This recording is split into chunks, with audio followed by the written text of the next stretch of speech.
एक लड़का था राहुल। उसकी माँ बहुत गरीब थी, लेकिन अपने बेटे से बहुत प्यार करती थी।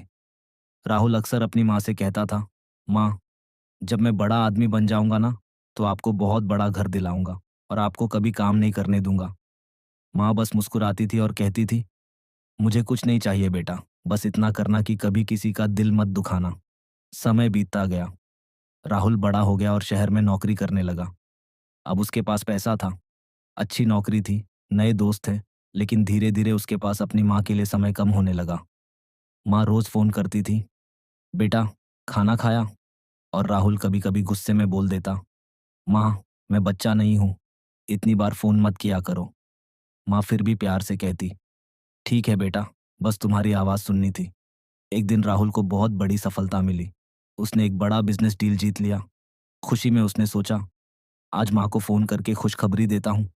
लेकिन जैसे ही उसने फ़ोन मिलाया, उधर से किसी और ने फ़ोन उठाया। आवाज़ आई, क्या आप राहुल बोल रहे हैं? हमें दुख के साथ बताना पड़ रहा है, आपकी माँ अब इस दुनिया में नहीं रही। ये सुनकर राहुल के हाथ से फ़ोन गिर गया। वह तुरंत गांव पहुंचा। घर में सब लोग चुप थे और एक छोटा सा डिब्बा मेज पर रखा था। उस पर लिखा था, मेरे बेटे राहुल के लिए। राहुल ने कांपते हाथों से डिब्बा खोला। उसके अंदर एक चिट्ठी थी। राहुल ने चिट्ठी पढ़नी शुरू की।